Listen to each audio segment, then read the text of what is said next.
Werewolves. They're the half-man, half-beast creatures that stalk the night, transforming under the full moon and hunting those unfortunate enough to cross their path. These creatures have haunted the imagination for centuries. But where did the lore of werewolves come from? Is there any truth to the legends, or is it all just myth and superstition? Well, today we are diving deep into the history of werewolves, tracing their origins from ancient times all the way through medieval Europe and even into modern day pop culture. So sit back, relax, and get ready for a wild journey through time as we uncover the truth behind werewolf lore. It's time to let the fresh Erin.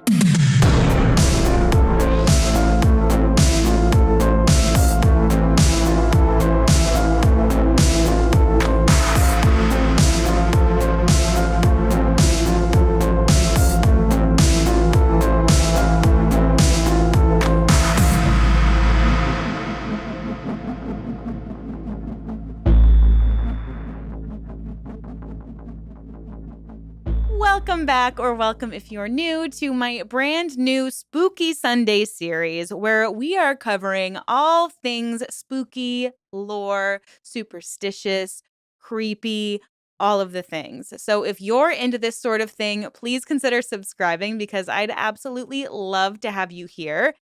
And I also cover cults and true crime cases. So if you're into any of the darker aspects of life, in really any capacity, please just let me know. When we covered true crimes and cults, we tried to do it with an emphasis on the victim's experience so that we can hopefully allow more empathy to be spread through the world and also so that we can be better at seeing those red flags when they arise. So please consider subscribing if you are interested in that.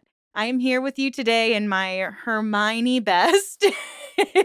I'm trying to embrace my curls more because at my last hair care appointment, she was like, "You're gonna have to chop all your hair off or start taking better care of it." And I'm like, "Okay, heard, less heat on the hair."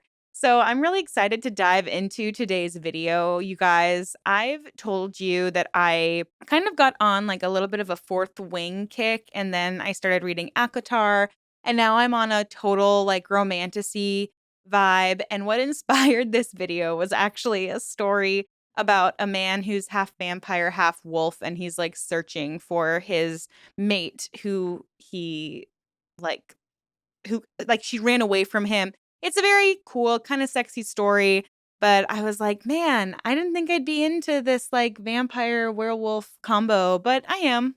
I definitely am. So if you are too, then this is going to be the video for you. So we're going to just jump right in here. Now, when we're diving into trying to understand how werewolves as we know them today came about and why some of us are so attracted to the idea of a man turning into a werewolf to protect his tribe, LOL swoon. If we don't fully understand where these beings or these myths came from, then we don't fully understand what these mythical creatures are capable of today if they're real. Now, before the werewolf became what we know it as today, shapeshifting was actually a central theme in many ancient mythologies, where humans could transform into animals, but typically as a result of divine punishment or a magical intervention. This idea of metamorphosis was rooted in both awe and fear of the natural world. Many cultures believed that those with the ability to change shape could actually tap into the raw power and instinct of animals, but at a price. One of the earliest werewolf legends comes from Greek mythology in the story of King Lycaon. And I looked up multiple ways to pronounce this word, and I believe I'm saying it correctly, but I apologize if it sounds a little odd coming out of my mouth. And this is where the term lycanthropy is derived. And that means like someone who believes that they can shapeshift or turn into a wolf or a werewolf. Nowadays, it's connected to the delusion of believing that you are a werewolf. But according to this myth, Lycaon was a king of Arcadia, and he angered Zeus, the king of the gods, by serving him a meal made from the flesh of his own son to test the god's omniscience. So obviously, Zeus was outraged by this act, and so he transformed Lycaon into a wolf as punishment. So this myth marks one of the first recorded instances of a human turning into a wolf, and this establishes a symbolic connection between savage behavior and the loss of one's humanity. The story portrays lycanthropy as both a punishment for transgressing divine laws and as a reflection of base animalistic instincts, as Lycaon's moral corruption is mirrored by his physical transformation into a wild creature. And so, this story not only gave rise to the term lycanthropy, but it also helped shape the broader association of wolves with chaos, destruction, and the loss of self control. And these would be themes that would be central to werewolf myths in later cultures. So now we're going to jump over to Norse mythology. So in Norse mythology, shapeshifting warriors known as berserkers and Ulfhednar were feared for their ferocity and ability to transform into animals, particularly bears and wolves during battle. The term berserker, I had no idea about this, actually translates to bear shirt, indicating warriors who entered battle with the ferocity of a bear, while Ulfhednar, or wolf coats, were warriors who donned wolf skins and were believed to take on the strength, speed, and aggression of wolves. These warriors are depicted as entering a trance like state of rage or berserker gang. That's right, berserker gang, during which they were immune to pain and fought with supernatural strength. Their connection to wolves made them even more fearsome, as wolves were seen as symbols of untamed wilderness and danger. This idea of taking on an animal form during moments of intense emotion or battle kind of laid the groundwork for later werewolf legends, which often emphasize the loss of control and succumbing to those primal instincts. But unlike modern werewolves, these transformations were not always seen as negative. In fact, the berserkers were often revered as elite warriors, harnessing the power of nature to protect their tribes. Oh, it's giving Raison. Do you know what I mean? If you're like an Akotar girly.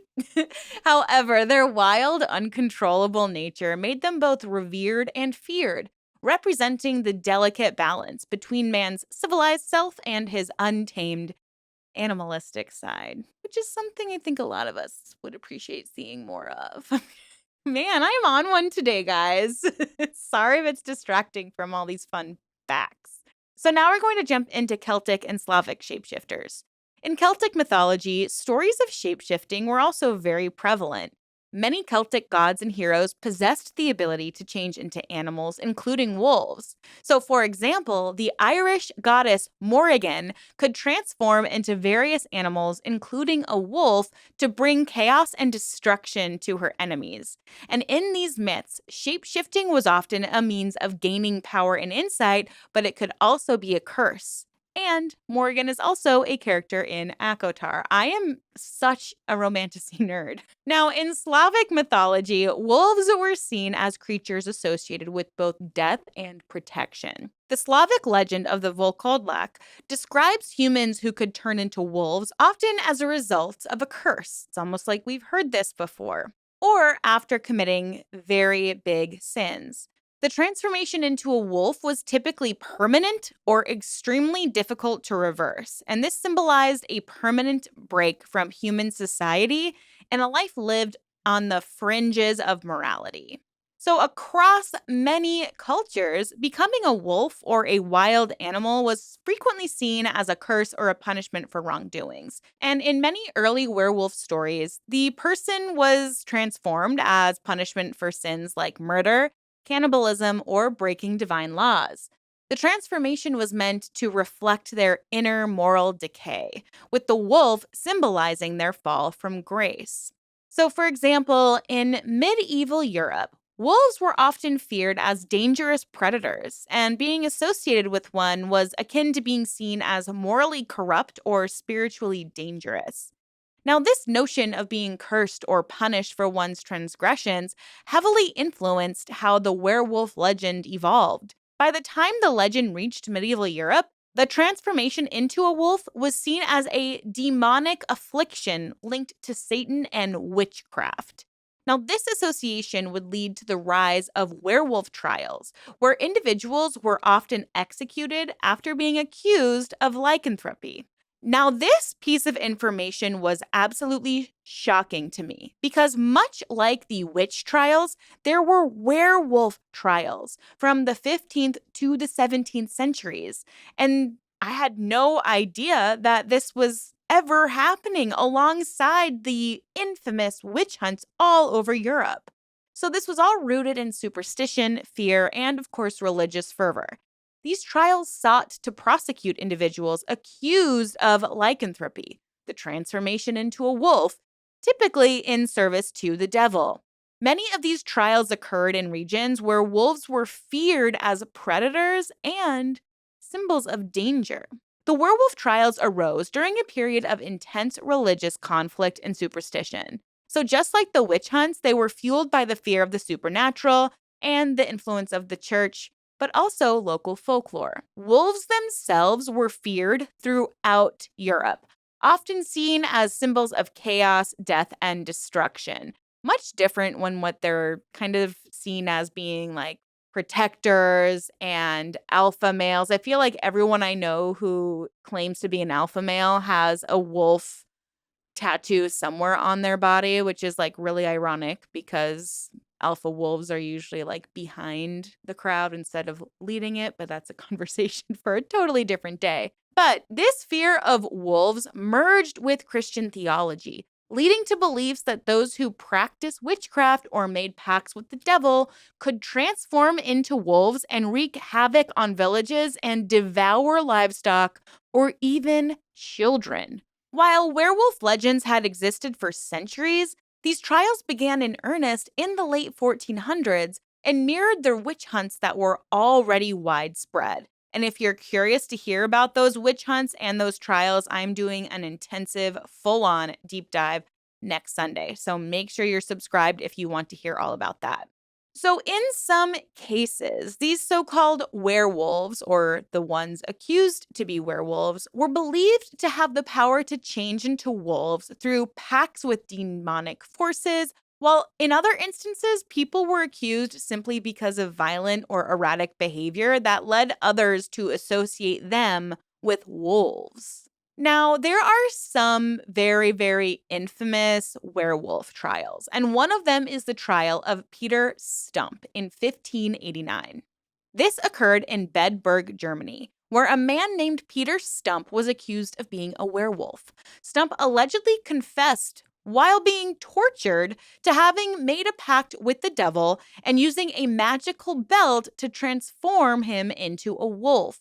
He was accused of killing and eating livestock as well as women and children. Stumpp's confession, which was likely forced, led to his execution by wheel, followed by his beheading and burning. His case was widely publicized and became a significant example of werewolf hysteria in Europe. Now, in the 16th century, in Livonia, which is present day Latvia and Estonia, we have the Livonian werewolf trials. And this was an actual hotspot for the trials. The case of Thies of Kaltenbrunn is very notable because it sheds a light on a different perspective of werewolves. Thies claimed that he was a werewolf, but that he fought witches and evil spirits to protect the land.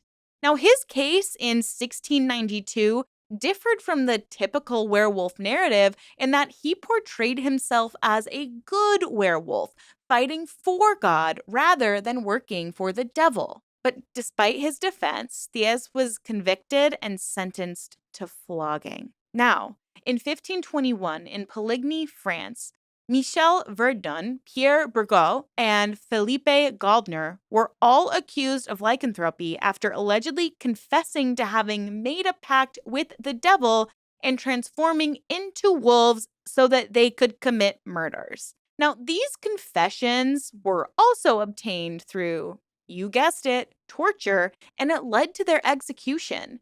Their trial exemplified the way accusations of witchcraft and lycanthropy were often intertwined during this period, with the accused seen as a broader demonic conspiracy. And it's just shocking to me that you're trying to get these forced confessions out of someone instead of actually seeing who committed the crime itself. It's very, very scary. And if you thought we were done with these werewolf trials, you would be wrong, because in 1603, there was another famous trial that took place in Bordeaux, France.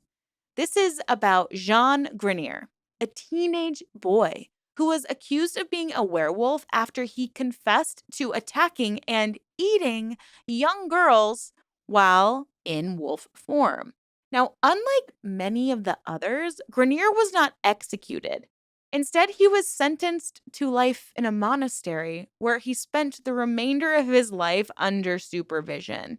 Now, these accusations of people being werewolves often followed a violent attack on livestock or people, specifically and especially in rural areas where wolves were a common threat. So, think kind of off the beaten path, maybe near a farm where there might be an animal like a wolf that comes and steals chickens from the local farmer. So, those who exhibited strange or antisocial behavior were targeted, and confessions were almost always extracted through torture. Accused werewolves were believed to have entered into pacts with the devil, and these pacts supposedly gave them the power to transform into wolves. The idea of shapeshifting was often tied to themes of cannibalism, murder, and animalistic savagery, and this further fueled the hysteria. It is so reminiscent of the witch trials, and it's so interesting that we talked about this last week with vampires as well. It's a symptom of just not understanding science and having no real understanding of how to solve a crime. Like, it seemed to have always had to be something larger than life, because it seems like it's difficult for people to believe. And maybe this goes to show our naivete or our, assuming the best from everyone's spirit. Maybe it was because people just didn't seem to believe that human beings were capable of terrible acts. Now we know, because, this is a true crime channel. We've seen people do atrocious, horrific things. But I just wonder if back in the day, there was such a lack of understanding that a person could harm another human being that they were like, it has to be because they just turn into werewolves, right? It has to be because they've made a pact with the devil, right? Man, what a scary time it would be to live. But anyways, back to these forced confessions, because torture was a common method used to extract those confessions. The accused often described their transformations in detail and would claim that the devil or a demon had provided them with some magical object, such as a belt or ointment, that allowed them to transform into wolves. In some cases, the accused were said to have physically changed and literally in the interrogation displayed those wolf-like features like sharp teeth or excessive hair. But honestly, the skeptic in me just can't seem to believe that, because there was a very significant religious influence in the role of all of these forced confessions. And I'm sure you know who I'm talking about. I'm talking about the Catholic Church, because they played a significant role in many werewolf trials, especially in regions like France and Germany. The church saw werewolves as another manifestation of demonic possession or witchcraft, linking it to broader fears of heresy. Some trials were overseen by inquisitors, who were tasked with rooting out heresy and punishing those who were seen as a threat to Christian doctrine. The church's involvement often amplified the severity of the charges. Many trials were conducted under the same legal frameworks used for prosecuting witches, and the accused were subjected to the same brutal tortures and punishments. The theological belief that anyone making a pact with the devil would lose their humanity played into the notion that these individuals could literally become savage beasts. And not just literally, but also figuratively. By the late 17th century, the werewolf trials finally began to decline, along with the general decrease in witch trials all across Europe. Luckily, Europeans started thinking a little more critically. As scientific thinking and the Enlightenment gained ground, and explanations for violent or erratic behavior shifted from the supernatural to the psychological and medical. However, by the time the trials ended, hundreds of people had been executed on charges of lycanthropy, even though many of them were innocent. So, why were these behaviors manifesting in human beings? And how do we explain it away if it wasn't something demonic or someone making a deal with the devil? As modern science emerged, many historians and scholars began to attribute werewolf accusations to mental illness or misunderstood medical conditions. One such condition is clinical lycanthropy, a rare psychiatric syndrome where an individual believes they can transform into an animal. Additionally, hypertrichosis, a genetic condition that causes excessive hair growth, might have also contributed to the belief that certain individuals were part animal. The fear of wolves and the associated myths were likely also driven by poor understanding of diseases like rabies, which could cause individuals to act aggressively and erratically. The werewolf trials, like the witch hunts, were a product of societal fear, ignorance, and religious dogma. While they are less well known than the witch trials, they reflect the same psychological and cultural forces that drove people to scapegoat their neighbors in times of crisis. Today, the trials are remembered as a very dark chapter in European history, showcasing how easily fear and superstition can lead to violence and persecution. They were tragic consequences of fear, ignorance, and the human need to explain the inexplicable through supernatural means. Though they were just based on myths and superstition, these trials had a real and devastating effect on the lives of countless individuals and their families. While werewolves are now largely relegated to the realm of fiction and fantasy or romantasy, the stories from this period are a powerful reminder of how deeply rooted the fear of the unknown can be in human culture. Now, apart from these werewolf trials, and this will go through history and throughout ancient mythologies, but shapeshifting was also linked to magic and rituals. People believed that special potions, spells, or wolf skins could grant a person the ability to transform into a wolf. And this ties into the symbolism of the wolf, which was often seen as a creature who could move between worlds, between civilization and the wild, between life and death. Now, shapeshifting in ancient times was often about crossing those boundaries moral, immoral, natural, supernatural. It was about confronting the darker, hidden side of human nature.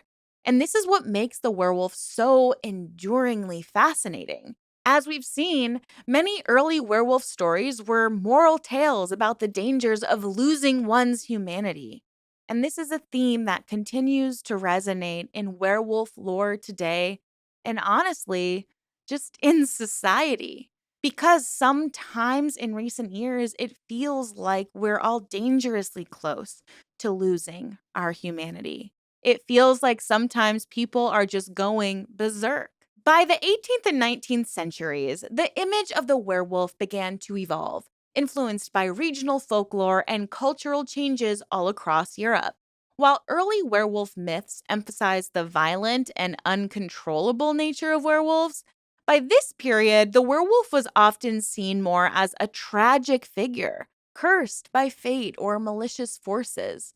In this version of the myth, the transformation became less voluntary and more associated with those curses or rituals.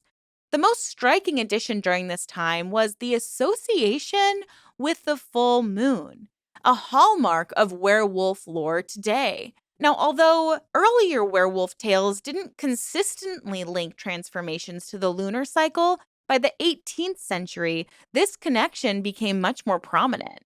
And this was likely influenced by earlier beliefs that the moon could affect human behavior. The term lunatic itself derives from the Latin word for moon, luna, and it was believed that the moon cycles could drive certain individuals, especially those to be mentally unstable, into madness.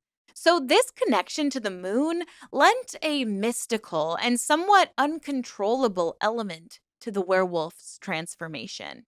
Now, as we've discussed, it was widely believed that individuals could become werewolves after being cursed by a witch, an angry deity, or even a fellow human being.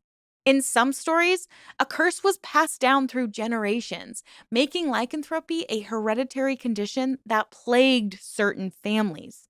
Whole families. I mean, can you imagine? Now, at this time, some other myths or beliefs started coming to the surface and felt a little more common. One common belief was that a person could transform into a werewolf by donning a wolf pelt or a skin.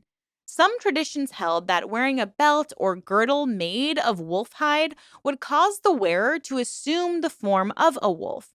And this idea dates back to older European beliefs that skin changing was actually possible through magical means, and the wearing of animal hides or skins played a central role in those transformation myths. So, for example, in the Nordic berserker tradition, warriors were said to wear animal skins to channel the power of the beast they represented.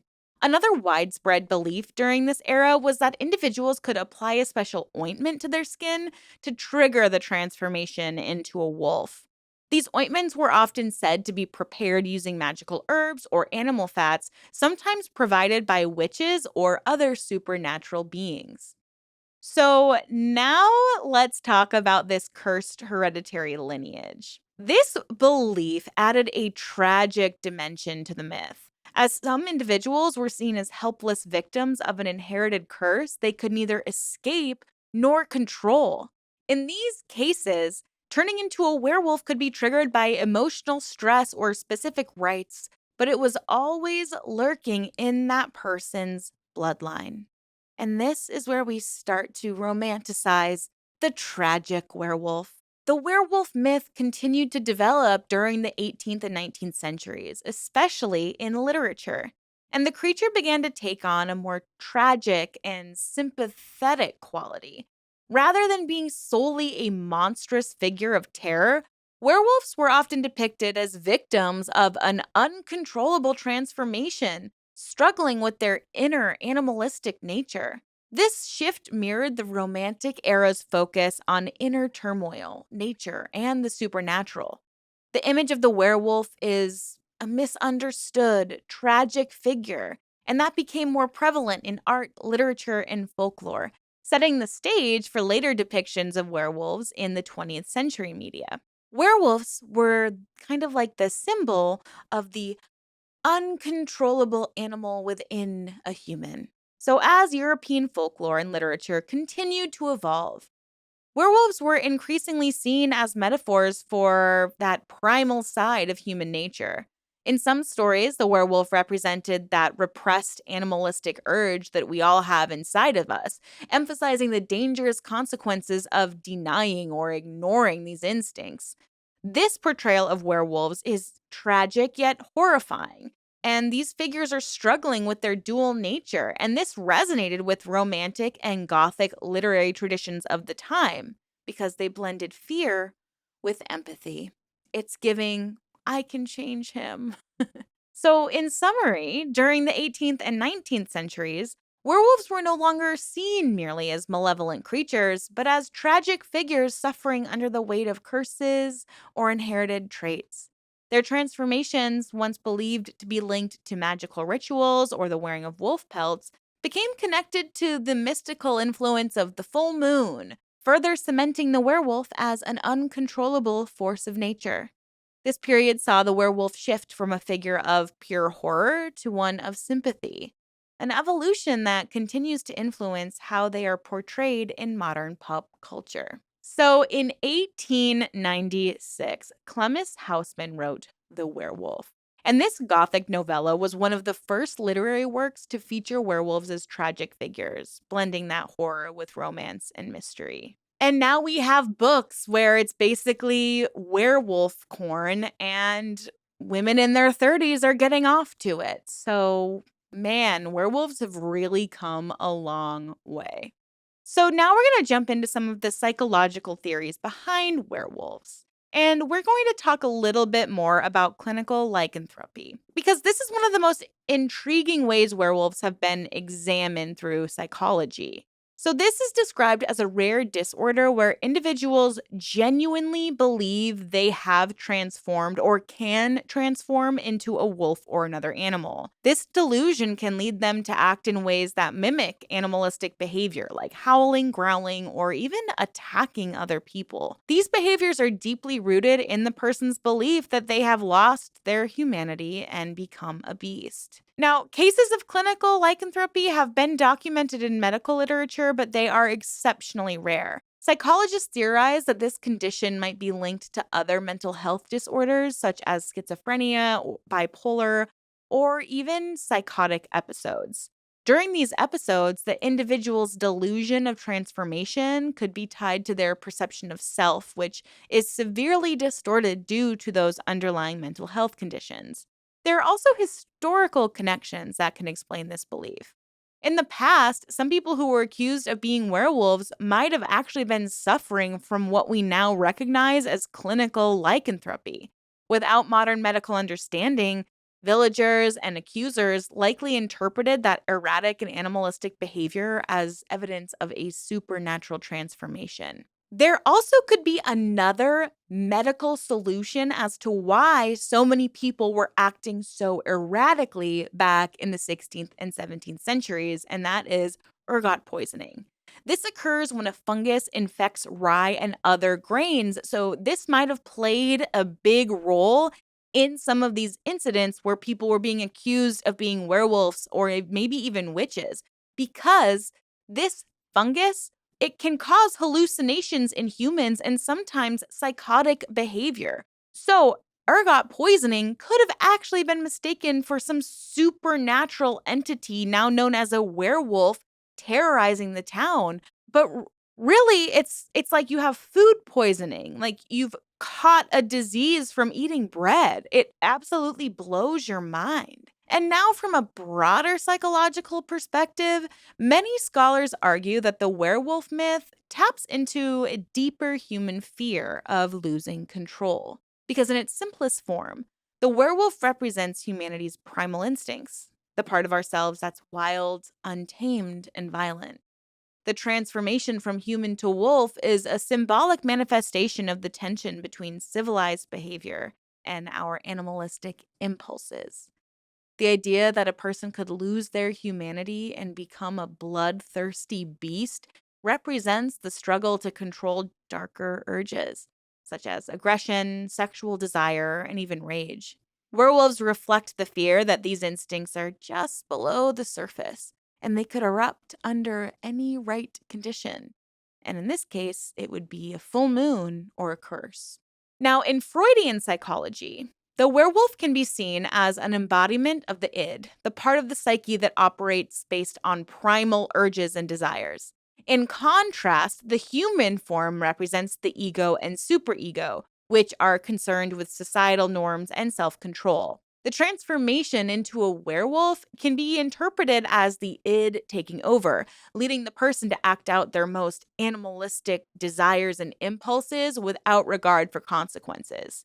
The tragic element of many werewolf stories, where the character loses control but is still aware of their actions, reflects the internal conflict between these competing forces within the human psyche. But the werewolf myth is not just about personal fears, but also mirrors social anxieties.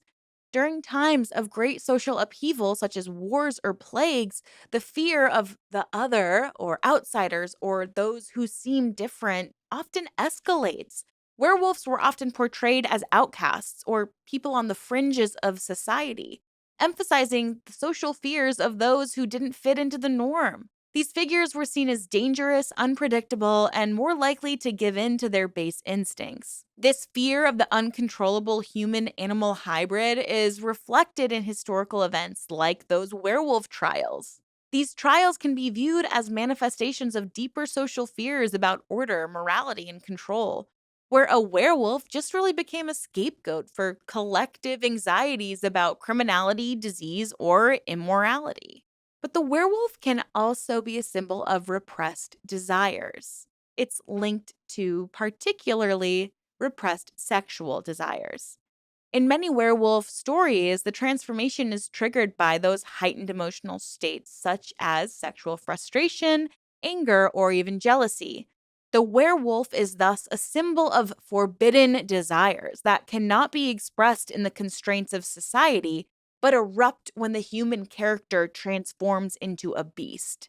In literature and media, the werewolf's transformation is frequently portrayed as violent, but also sensual. It's the shedding of human skin to reveal an animalistic form that can be seen as a metaphor for the sexual liberation or the unleashing of repressed passions. This dual nature is both horrifying and alluring, and it adds to the complex psychological depth of the werewolf feature. Now, the psychological theories surrounding the werewolf myth delve into deep rooted human fears about losing control, surrendering to primal instincts, and the balance between civilization and chaos. Clinical lycanthropy gives a medical and psychiatric explanation for those who might have genuinely believed they transformed into wolves, while the fear of the animal within speaks to a broader societal and personal anxiety about what happens when we let go of our humanity. As such, the werewolf remains a powerful symbol of the tension between our civilized selves and the wildness that lies within us all. Whether you're afraid of werewolves, fascinated by them, or kind of turned on by the idea of your partner transforming into one so they can ravage you senselessly, I think it's safe to say that this is quite an intriguing topic. It makes total sense why werewolves have found their way into so many modern films, TV shows, and other stories. It's really a fascinating subject, especially when you look back century over century and recognize that once again, these myths really just kind of rooted in the misunderstanding of medical conditions or human psychology itself. But what do you think about these creatures? Do they intrigue you? Do they make you feel fearful? What does the werewolf mean to you? I feel like now I'm like a therapist for you. But I would love to hear what you think about all of this down below. This was a really fun video for me to make. I hope that you feel that through the screen. And please let me know if you want to hear about more lore. I'm considering extending this series past just the Halloween season just because I'm having so much fun with it. And I don't know, it just makes me want to learn more about mythology and different creatures and how we came up with all of these different ideas. As much as I want to just blindly believe that magic is real and witches exist and I can shapeshift into whatever animal I want to, the child in me just wants to be able to do spells and turn into a bird and fly away sometimes. But I want to know what you guys think, and I really appreciate your support on this video. Thank y'all so much for watching, and do not forget to subscribe and let me know what you think down in the comments below. I will see you in my next video very soon, and thank you so much again for being here. Remember to stay safe out there, always ask questions, and always stay skeptical. Until my next video, bye.